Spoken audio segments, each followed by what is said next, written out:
好，马上来关注一下美选倒数6天哦，11月5号就要投票啊，是在美国时间，那也就是11月6号，我们台湾时间的上午，我们就可以知道这样子一个投票的状况跟结果。那现在又出现了一个波澜啊，10月底还有惊奇，就是现在两党为着垃圾说，大家互相互呛。那因为呢，这个先是川普阵营有去呛一些这个特定的族群跟特定地方的选民是垃圾，结果拜登想要帮忙讲话，又惹了一番争议哦。他在这个视讯会议里面讲说，我唯一看到的垃圾啊，就是川普的支持者。那他说，川普你们把拉美裔的妖魔化是不可理喻的，也不符合美国精神。但这个话是不是讲的有点重哦，就被川普阵营卡头去尾，后面不讲了，就说川普的支持者是垃圾这一番话，又变成这个共和党拿来打民主党的一番话哦。那贺锦丽赶快切割，就说我强烈反对基于人们投给谁而做出任何的批评哦。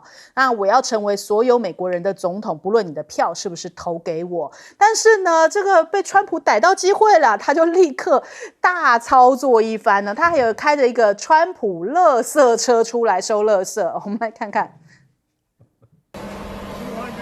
250 million people are not garbage. I can tell you who the real garbage is, but we won't say that. How do you like my garbage truck? This truck is in honor of Kamala and Joe Biden. 对，他说他这台垃圾车是为着拜登跟贺锦丽开出来的哟。那所以你看看，这就是选举嘛。那美国的选举让你看到了，现在贺锦丽赶快就是切割完之后还结辩的时候喊话，就是说现在要寻求就是改善国民生活，然后喊话说要做一个很包容的角色。只是现在民调看起来好像川普的赢面更大一点哦。摇摆州这个6个摇摆州看起来都是川普领先啊。那部分像是这个宾州、威斯康星，还有内华达，还有北卡是小幅，这个大概领先幅度小于1%哦。乔治亚跟这个亚利桑那是大概领先2.5左右。但是呢，密西根州的话，现在目前是贺锦丽领先。那我们来看看呢，其实越接近投票的时候，美国又开始一波又一波的对于中国大陆又开始又要打抗中牌了，马上又出现了，就说要制裁，就是多达398家这个企业哦，他就说这个包含了中国大陆俄罗斯的一些相关企业要开始新一波的制裁，因为提供给这个俄罗斯什么的战争上面的使用，所以展开制裁。还有美国有14个州，其实是13个州加上华盛顿特区又要开始控告TikTok 影响了年轻人的心理健康。那你看，连布林肯都还是忘不了这个中国威胁论哦。他发表演说，他就说这个中国念个没完啊，还讲说自己在任内组建了中国组，至关重要，所以这个还是在打着抗中牌。那我们看美国半导体协会的总裁就跳出来讲，其实美国不需要对于中国大陆这样的限制哦，他说他应该是要变成一个扩大竞争哦，希望美国政府可以把更多的注意力放在促进半导体产业创新上面，而不是只是在那边用一种打击或制裁的方式。那在美国选民的眼中，我们看到《华尔街日报》讲中国议题到底有多重要呢？因为对美国人来说，外交政策或许不是决定他们投谁的原因，但是在部分的选民眼中，他们就是越来越恐惧。恐惧什么？恐惧中国快要超越美国了，这是他们心底的一个恐惧。因此为什么都要打抗中牌？那但是美国自己的经济，你不要说抗中你打人家打半天，你自己本质体质要强嘛。那你这个看到马斯克这一番话，他说川普当选股市会崩盘的，不知道到底是替他助选还是替他拉垮。就他想说，因为他会有一些震荡就是要缓解一些什么财务压力的一些困境所以可能会崩盘。结果没想到引发市场上的动荡，创下6个月来的最大跌幅，这是川普他们的一些科技集团的股票。那美国第3季的 GDP 也是低于预期的，只有 2.8 左右。还有呢，有一些 CEO 现在非常担心因为现在他们看到这个美国财政部公布2024年财政预算的赤字突破了 1.8 兆增加了大约8%。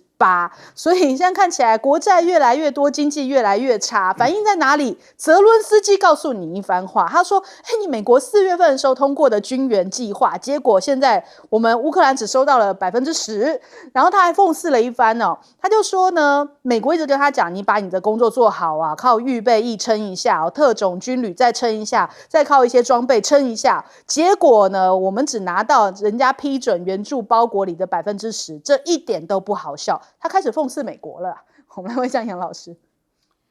川普要进入白宫第2任，我刚刚在上一节似乎已经预告了，我觉得大概大势已定，因为大概在贺锦丽的民主党大会提名大会，甚至就是泰勒斯出来帮他支持的时候，我那个时候每天都在看宾州、密西根州、乔治亚州，还有就是这个亚利桑那州。他们的各种的民调，那其实即使是那个时候，川普在有一半的民调还是跟贺锦丽维持平盘，或者是略输一点或略赢一点。你要知道，川普的支持者都比较隐性，他来民调问他的时候，其实反映的这个比例都比较低。这美国自己有一个研究调查出来的，所以当他如果是平手的时候，最后的投票结果应该川普的胜出的机会比较高。而不是2016那个时候，所有大家都以为说民调代表一切，结果希拉蕊输得一塌糊涂啊。那现在这个情况更是如此。那我觉得其实主要4个原因啊，第一个还是经济，第2个是边境的移民，这个问题被打得很严重。第3个呢，我觉得是跟俄乌战争、加沙战争影响之下，美国境内，尤其是摇摆州里面的这些穆斯林跟阿拉伯裔的选民。那第4个就是贺锦丽自己的问题了。经济这个通膨的问题，你如果经济学者会告诉你，拜登的时期的经济表现、失业率啊，各个方面 CPI 啊，经济增长啊，都比川普好。那各位，那个雨果一个作家说，你要知道天气冷热，有钱人是看温度计，穷人都是看自己的皮肤来感受。那大家现在外面买东西，以前1块的东西，现在2块、3块、5块，不可思议的这种通膨涨价。然后失业人口总人数事实上是不断的在增加，现在将近700万人口。相较于4年前大概只有600万出头。那所以我觉得经济通膨，一般的老百姓的感觉，尤其是在摇摆州这些劳工比较密集的这些州就很清楚。那即使是民主党，我觉得拜登、Harris 他周边的人都是那种年薪10万、20万的，他不感觉到经济有什么太大的变化。有钱的人反而因为这个过去这几年美国的这些股市啊、汇率啊，所以使得大家反而赚钱。但不知道投票的这个老百姓们其实不是那么感觉。那这个是一个最严重的问题。俄乌战跟加沙的问题，其实我觉得。这个拜登这1年来对于内塔尼亚胡的一种纵容那使得在特别 Wisconsin Michigan 还有宾州这些阿拉伯裔的人，这个投票已经大概决定了，他们不会投给现任的就民主党的贺锦丽。但你说川普也跟内塔尼亚胡的关系很好啊，但川普每次说他7月份内塔尼亚胡去佛罗里达州看川普的时候，川普说我就任以前你要把战争结束。然后记者问他怎么结束，川普说我不告诉你。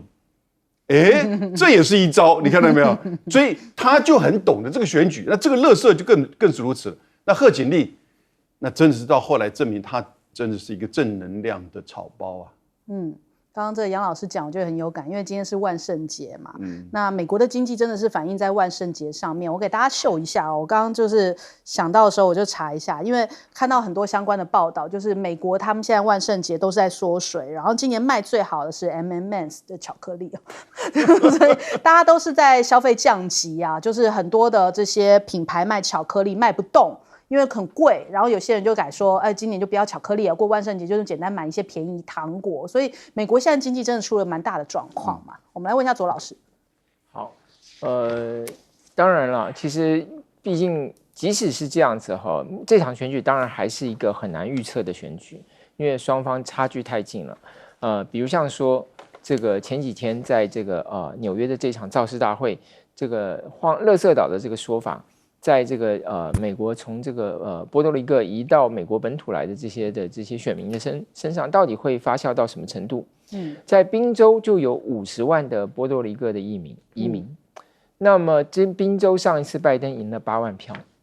所以说这一次的宾州会不会因为波多黎各的选民在最后因为这件事情的发酵而改变了他们的投票倾向，或者加强了他们投票的意愿？我觉得这些都会对于宾州最后的选举结果有影响。但是我们也必须承认，就是说贺锦丽的确到最后这一段期间，感觉上是有一点欲振乏力了。那特别是你可以看到，就是说川普的这个竞选，我觉得有2点是值得我们去观察的。第一个当然就像刚才杨老师讲的，这个你看他对这个垃圾车，用垃圾车来表达他对这个垃圾这个说法的一个反对我觉得其实是很有创意的。虽然他是保守党，虽然是这个共和党一般是保守党了，就是保守派的选民，但他是很有创意的。第二个就是什么呢？他的这个一个主诉求，民主党到现在为止给大家的感觉，他的主诉求还是什么？就是在于说这个就是反川普那另外而共和党呢给大家的主诉求，在川普最后一次造势大会上，他的主诉求就是反移民。但这个反移民，它又连带到大家的生活费用的节节升高因为移民带来美国经济的这个难题。所以这些我觉得其实是比民主党更有说服力。其实贺锦丽在宾州的这一场结辩其实说得很好包括说这种诉求于全民的总统，包括于诉求于川普的这种经济政策的错误。但是很可惜，就是像这样子的一个讯息，像这样子的一个诉求，它需要更长的时间发酵，因为它毕竟涉及到比较细节的这种政策的对比。那我觉得它其实来了晚一点。我觉得比较有意思的是他的这个制裁名单，为什么在最后关头这个提出这个制裁？当然他有打底的意味了，就是等于是让下一任的总统可以有一个全新的开始，把他要制裁的这一届做完。但我觉得比较有趣是他对印度也制裁。其实今年4月的时候，美国也对印度进行制裁所以过去美国大家都认为美国跟印度关系很好美国应该会支持印度去跟中国大陆的竞争。但是你可以看到，其实美国对印度跟伊朗的合作，印度跟俄罗斯的合作，美国也是不放手的。所以这个当然是另外一个值得我们去观察的面向，就是印度并不是那样子一个100%的美国的盟友，事实上我觉得就是60%-70%顶多。好，请教将军。我觉得美国这次的选举我们看贺锦丽跟川普两个所提出来的一些政策，其实重点还是在他们自己国内的经济。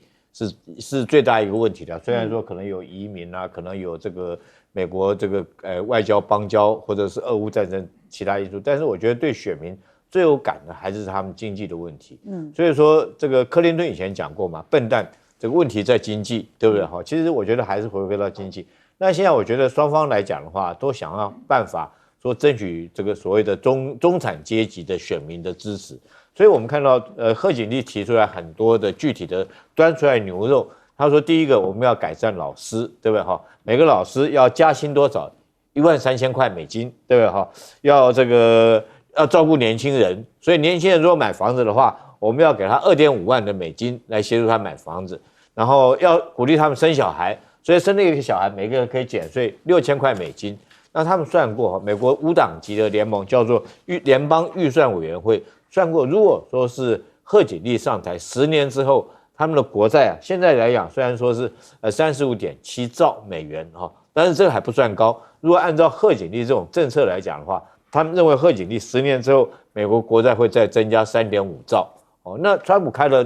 这个胃口更大了，更多了，他甚至要取消小费税等等，我想大家都还有这个印象。那如果川普上台来讲的话，他们10年之后，美国的国债会是贺锦丽的2到4倍，也就是会增加15.2兆。那你想想，一个国家来讲的话，会受不了？那他们这些钱从哪里来的？贺锦丽他们这个民主党政策就是从这个增加，从富人税、房屋税，从这些税收来争取。那这个川普来讲就很简单粗暴，征外国人的税，跟外国人要钱，所以很明显他跟中国要苛征。甚至于苛征到100%，其实他100%还小说了。他有一次他说要到1000% 的税，从外国来课税来增加。但是我觉得这些都是选举语言，我们听听就好。但是问题是说，美国如果说是在这个国家的国债问题上面不做一个长期处理来讲的话，美元这个长期来讲，它往下的在国际间往下滑是必然的趋势，甚至于有可能遭受到灾难性的这种灾害。然后我有说泽伦斯基来讲的话，他虽然说只收到10%，那我试想一下，我们台湾能够收到多少？所以如果说美国在卖给我们台湾这些武器，是不是能够如期交付给我们？这真的是有值得我们深思。好，我们先休息一下，广州忙回来。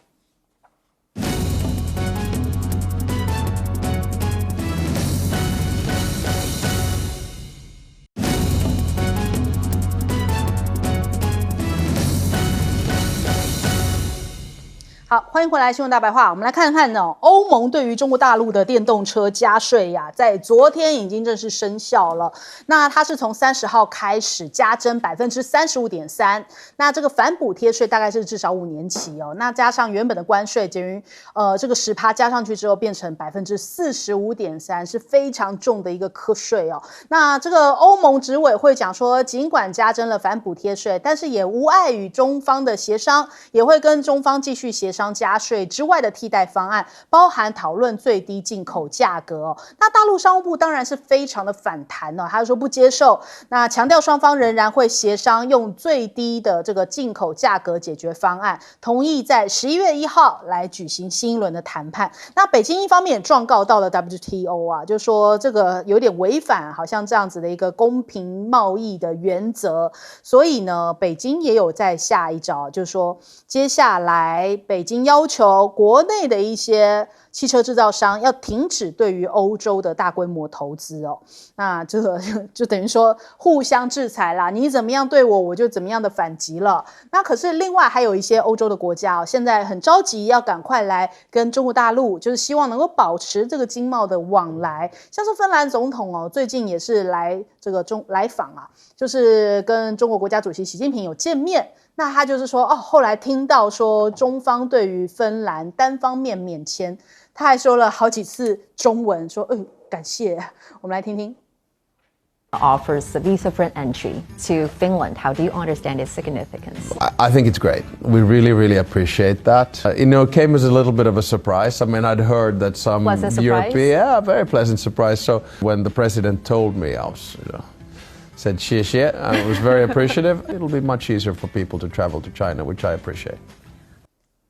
好，另外一方面呢，就是因为法国有被反制裁了白兰地嘛，所以现在这个法国的外贸跟侨务的一些主管呢，这个普里马，他是在下周，也就是11月3号到5号要访问上海，那他们就是说希望能够赶快，是不是能够取消这个征收进口关税的做法呀？那他们说这样子是不合理的呀，所以希望能够跟王文涛见面。那还有英国的商贸大臣雷诺兹，他最近也是表达跟这个中方贸易对话的意愿。他说呢，我们英国没有想要跟进欧盟啦，我们根本不想做这件事情，赶快要表态一下就是说我们还是中国大陆的好朋友。那还有德国的企业也是很跳脚，因为其实这一次这个加税的事情，德国都是站在反对的立场的。所以我们看到德国的汽车工业协会的主席就讲，欧盟这个举动呢是违反全球自由贸易的，这是一种倒退的行为，最终将会损害整个行业。那匈牙利总统奥班他也是讲说总理他讲说这个欧中就是中欧双方现在正处于经济冷战的情况。那再来我们看一下，彭博有讲到一番话，他说美国一直采取遏制中方的发展其实这是正在走一个失败的道路。其实欧盟这么做也是被美国给逼的嘛，美国希望所有的盟友跟他一起这样子围堵中国大陆，可是这到底有没有用呢？他说恐怕是没有用，因为中国仍然是照着中国制造2025的计划稳步前进，美国在盟友这种技术围堵当中感觉上面是没有办法围堵成功的，中方已经突围了。那这个中方现在已经在这个无人机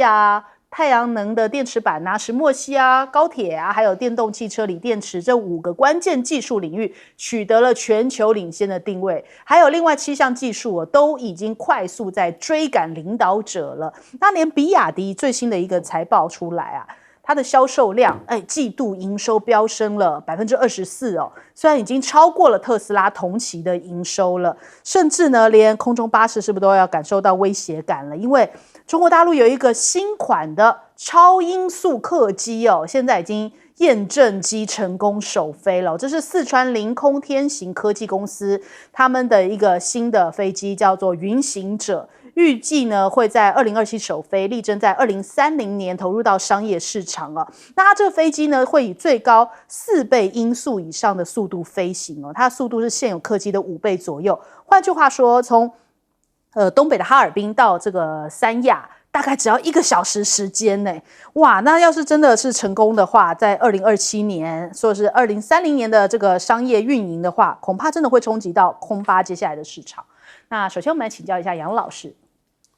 我们看中国大陆在电动汽车，那真的已经就是引领全世界了。在一些科技智库的报告跟这一次的彭博的这个报告，它就是分析各个美国、欧洲的科技智库的报告，在总有10个领域，那当中有5个已经确定是领引全球，另外5个其实也是领先各国。那在电动车的议题上，你就看到很清楚，现在不是全球暖化、气候变迁吗？然后呢，你把大众运输改为用电池发电或者是氢气发电，也就是减少那种内燃机，其实是一个方法。那欧盟之前都透过很新的规定，2035要废除掉所有的内燃机的，就是这个传统汽车。但是你一碰到国家跟国家之间的经济竞争的时候啊，这个所谓的全球暖化的道德诉求就没了。美国现在把来自于中国的电动车提高关税到100%，然后呢，欧盟现在最高到35.3%，加上原来的10%，那就是45.3%，那是针对上汽的，至少比亚迪大概也是12%到17%，加上10%就27%，所以这样子的情况，其实也就是说，他们还是以自己本身的权力竞争为主，因为经济贸易就代表权力。可是欧盟啊，就等于是这种各个国家就开始在做不同的，他们用欧盟这样一个整体来去对中国的电动车科关税，但是各个国家啊，就跑去跟中国大陆先去商量，你不要制裁我。比如说西班牙的那个伊比利猪肉，西班牙总理先来了，对 ，OK， 而且他投票弃权，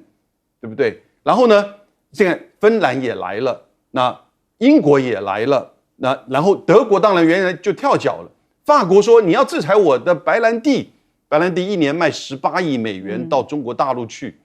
也要被制裁。那就说你这个是政治考量。那被问，那电动车的问题为什么对中国要课那么高的关税啊？那为了要这个培养我们自己欧洲的电动车，你法国的电动车什么好培养？这个德国所有的电动车业者都跳脚起来了，对不对？所以法国也在嫉妒德国所以我们现在看，也就是中国大陆在科技的发展我看有一个耶鲁大学的一个教授说，现在中国大陆的经济情况就跟30年前日本一样，结构性的问题可能面临到30年后整个30年的这个没有办法的这个问题的解决或不景气，他搞错了。现在跟大陆跟日本30年前一样的是什么？一样都是来自于美国的打压，但是日本真的起不来了，因为这30年来日本没有什么新的领域领引全球了，Sony 变成一个娱乐行业了，对不对？可是中国呢，打压了8年之后，你现在看华为、看电动车、看这个 AI， 对不对？看无人机，领引全球。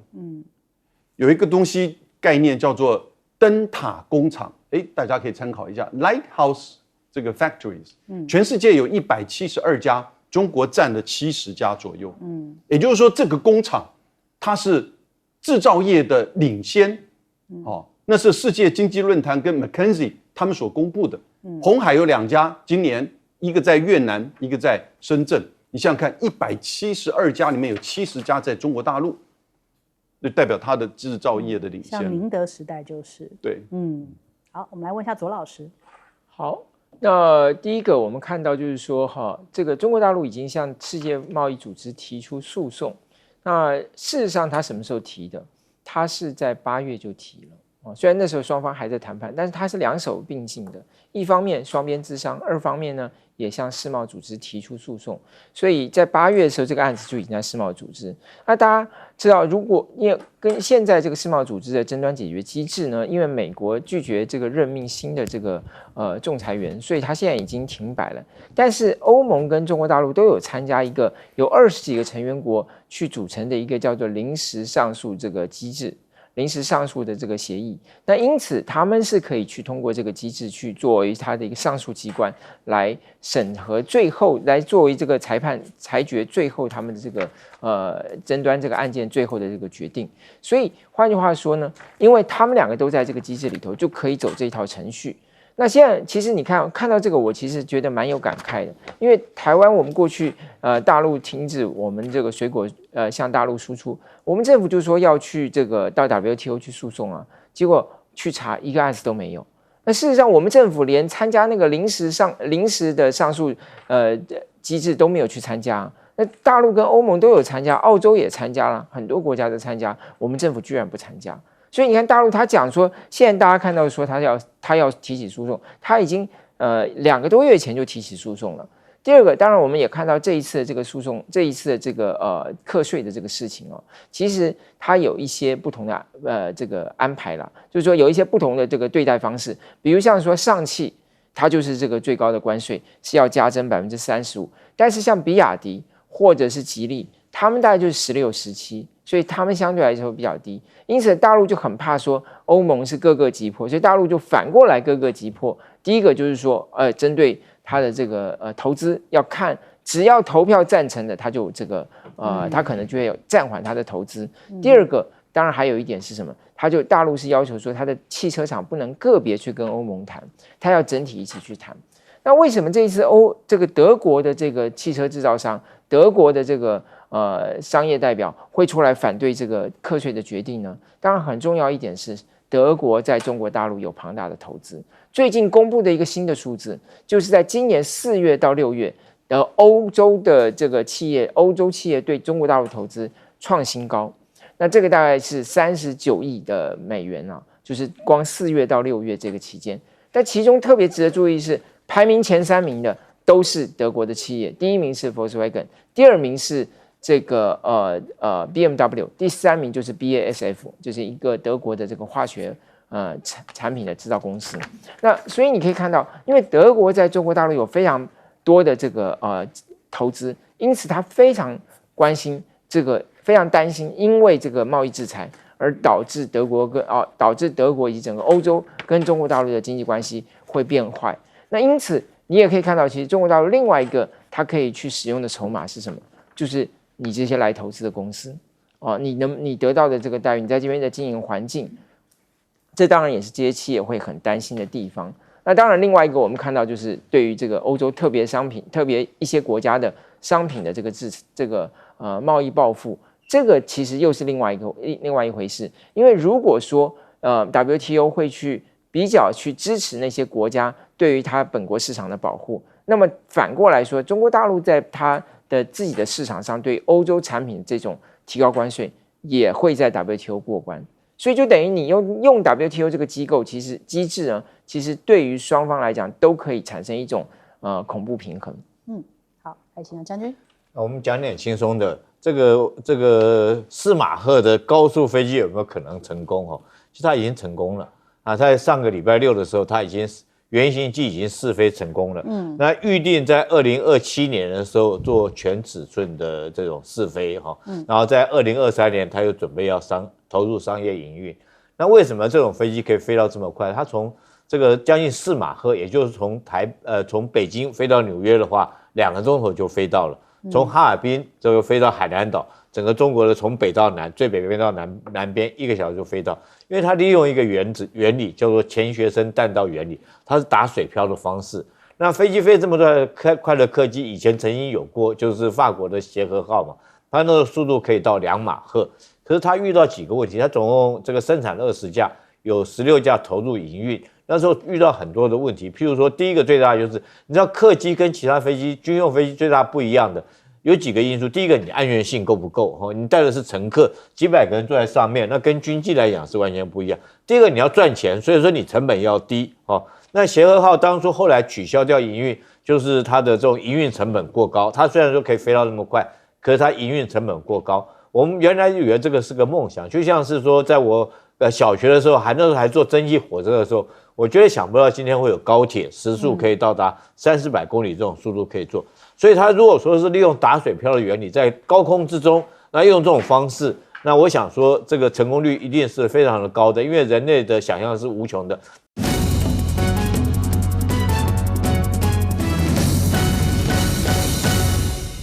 欢迎收看《新闻大白话》，我是主持人翟轩。马上欢迎一下这个阶段加入我们讨论来宾，前国安会副秘书长杨永明。翟轩好，大家好。退役少将厉正杰。翟轩好，各位观众大家好。台大政治系教授左正东。主持人好，大家好。好，马上来关注一下刚刚一个最新的消息哦。大家在关注刘德华今天晚上原本是要在台北小巨蛋开唱，也说要正常举行哦。但是呢，经过协调之后，刚刚北市呢有跟这个刘德华方面在进行协调，所以现在已经是宣布这一场晚上的演唱会是取消了。那紧接着我们来关注一下哦，在纽时呢有提到这个美国的联合军演，从10月7号到10月16号在夏威夷的瓦胡岛、毛伊岛还有这个夏威夷岛展开哦。那有将近9000名的美国士兵跟900名其他国家的一些军人参与。那它其实呢，最主要它训练的对象是驻扎在夏威夷的美国陆军第25步兵师。那为了要进行美国陆军在太平洋岛链上面快速部署跟作战的能力哦，还有压力测试，这第25步兵师的士兵，他们在演习期间就对日、澳、印尼等多国部队一起啊，在这些峡谷里面啊，携带装备这个速降啊，还有潮湿条件下面来攀爬哦，来适应岛屿的地形啊。所以纽时在讲说，这些动作呢，可能就是在部署跟中国的应战哦，跟中国之间的战争。那我们看到，其实东风26哦，因为有一些相对应的，就是央视有公布出来这个远程的东风26远程弹道飞弹的一些相关的讯息嘛。那所以英国的詹氏防务网站呢，他们报道这个讯息的时候就讲说，这个是9月9号合成孔径的雷达卫星照片显示出来，在北京的某地相关企业的某处哦，放了59辆东风26导弹的运输发射车。那这个卫星照片也显示出来，其实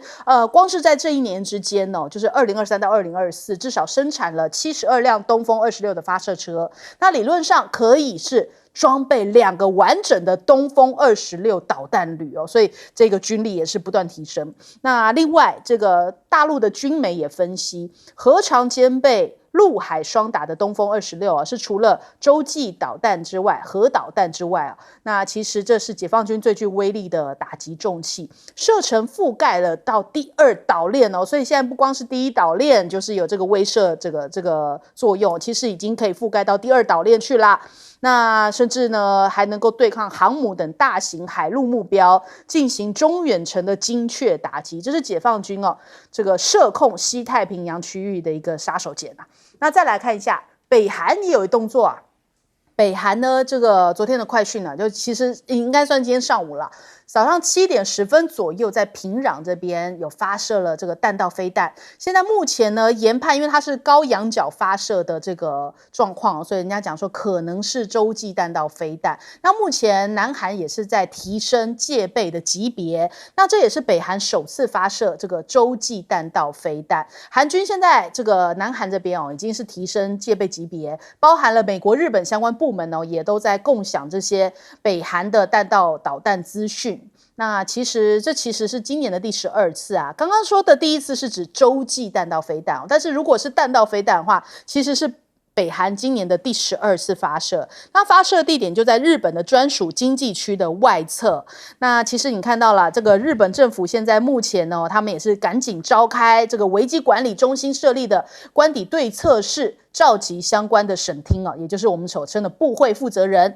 来紧急召开会议，收集相关的资讯。那日本的防长也讲说，这看起来啊，恐怕是新型的飞弹哦。那日方是表达了谴责啊，对于说北韩这个动作威胁到日本，也是让国际社会造成这些就是震撼不必要的动荡。那他说这个飞行时间可能是北韩发射飞弹当中啊最长的一次，也就是说它射程是更远的，这可能是一种新型的飞弹啊，所以也引发了这个日本的注意啊，跟这个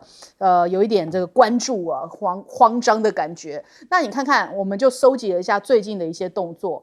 包含中国大陆9月25号发射了洲际导弹哦，还有10月29号呢是俄罗斯进行这个3位一体的这样子的一个演习跟飞弹试射。那还有31号，10月31号，也就是今天，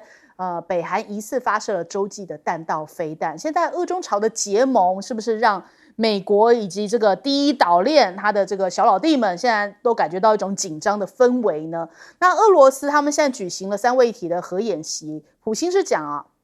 他说现在呢要模拟对于敌人首次打击大规模的核反应，演习的地方是在莫斯科西北这边来举行。那他们是一枚雅尔斯的洲际弹道飞弹哦，从俄罗斯的西北这里，然后一路这样子哇，这样往远东这边勘察加半岛这边发射过来。那这个普京的用意啊，他说因为现在地缘政治很紧张，面对到外部的威胁跟风险啊，还是这种3位一体的这种核威慑是最有效的、最安全可靠有保障哦。那对于全球稳定还有核军事的力量都有平衡的作用。那王毅也跟俄罗斯的副外长也有见面哦，就讲说现在中俄不受国际风云左右，也会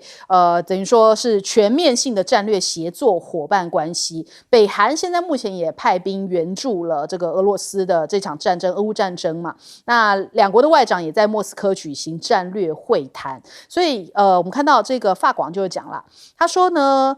其实有165页的报告啊，这是欧盟的安全报告，它里面有14页是在探讨中国的议题，包含中国大陆的军事，还有军事的崛起啊，以及积极的投入核武相关的动作。他说现在看起来中俄2个力量呢，战略性的合流已经在重塑欧亚以及全球的国际关系了。那首先我们来请教一下将军怎么看？我们首先看这个东风26飞弹跟美军在关岛演习，其实这2件事情我们可以合在一起来看。那当然，首先我们要知道东风26它的这种威力，它本身是超高音速的这种变轨的一种导弹，那外号叫做关岛快递，也可以称之为航母杀手。那主要因为是它的这种速度可以回来，从弹道飞弹从回来地球表面大气层之后，它的速度可以到10马赫。另外来讲，它非常精准。那第二个就是它是属于双锥体的一个设计，也就是说前靴升弹道打水漂的一种方式，你不好拦截，然后速度又这么快。那其实中国在这个去年曾经做过一次对南海地区的这种船只的射击，因为大家那时候都认为说是你到底讲真的还讲假的，对海上目标没有那么容易，你船只在运动之中，那你这个弹道回来可不可以这么精准的命中？结果那一次的解放军的射击来讲，它不但2发同时命中，而且2发在不同的地方发射，同一个时间打到这条船，所以对美国来讲确实造成很大一个震撼跟威慑。那东风26它的射程是将近5000多公里，就绰绰有余了，打到关岛。那第二个来讲的话，它的弹体爆炸威力，弹头的重量是1800公斤。这1800公斤来讲的话，我跟各位解释一下是什么概念。我们看俄乌战争里面，我们看到那个士兵包了一个炮弹，然后装进去，那个炮弹叫155口径的炮弹，重量大概50公斤左右，因为一个人就抱得动。那你就想想50公斤跟1800公斤的那种比例，当一艘航空母舰被一枚命中的话，那威力，那对这支船只的破坏，我们可想而知。那如果同时这么多的这种导弹对一艘航母战斗群，不是一艘航空母舰，是对航母战斗群实施攻击的话，那我们这是在看从这个以色列防护伊朗的动作，我们可以知道你不可能说是100%都能够拦得住，所以美军感觉到压力很大。再加上这次东风26展示出来，大家要注意到这不是美国发布的。我们看到月初的时候，习近平去哪里试导？他是到安徽去试导，就是试导东风26，所以这个意味是非常的明显，威慑美军的意味非常明显。那美军当然也了解，所以他必须要在这个夏威夷，也就是珍珠港那边实施一个这个演练。那我看到他所参演的部队叫做陆军第25步兵师，美国的25步兵师是属于什么部队的？军中有一些部队是属于攻势部队，有一些是属于守势部队。像美军来讲的话，我们都知道，他101空降师那是空降部队，那是攻势部队。所以每次欧洲一有状况或什么地方来讲的话，那第一个去的就是空降101师哦。这长期以来我们都知道，它属于攻势作战的部队，它所编配的武器性能来讲，都适合攻势作战。另外来讲，美军的攻势部队就是它的陆战队是属于攻势部队，当然现在改成滨海战斗团。那为什么用25步兵师这种很单纯的守势部队来做这演练？那我们可以从东风26再推到关岛再来看的话，就可以知道美军来讲的话，它大概这种在这个西太平洋这边，原来由攻势的一个主义已经改成守势的一个主义，它必须最起码要确保到第二岛链的一个安全哈。那第一岛链它还有没有这能力守住？其实我们有在打上问号了，这东西美军自己要去评估。可是我特别要讲，美国现在有没有能力守住第二个岛链，可能都是很大一个问题。因为一个具体的数据，美国原来在关岛总共部署了22处的这种飞弹防护的这种阵地，包括萨德系统，包括标准飞弹，包括到爱国者3型的防空飞弹。但是他现在居然在受到中国这么大压力之下，他居然将22处裁成16处。那为什么裁呢？就是因为他少了这8处，是为了应付将这些爱国者3型飞弹或者萨德系统，他就必须要去支援乌克兰嘛。因为俄乌战争那边来讲的话，乌克兰一天到晚遭受到俄军的打击，那他这个很缺这个爱国者系统，所以说他支援了很多部分到爱国者到这个乌克兰。那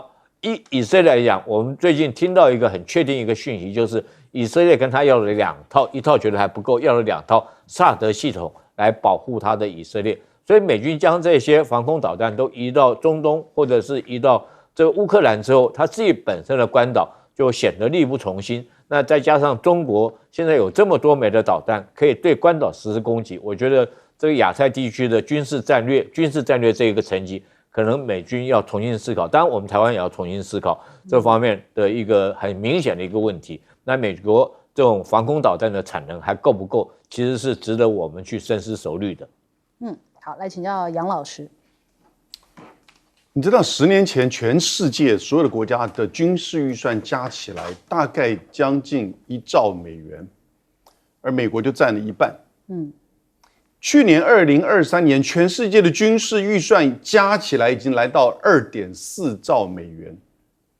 美国将近1兆，中国大陆排名第2，3000亿美元。所以过去这10年，其实从冷战结束到现在，每一年军事预算加起来的增加的，几乎都比全世界的经济发展的这个速度还要快。所以大家都在做军事武器的竞赛，那尤其是大国。然后你看到从冷战时期到现在，这种国跟国大型的战争大概就围绕着大国之间的这种冲突，韩战、越战、两伊战争到现在的俄乌战争。所以我觉得明年会是个关键年，因为大家的武器发展已经进入到一个就是非常饱和。这种饱和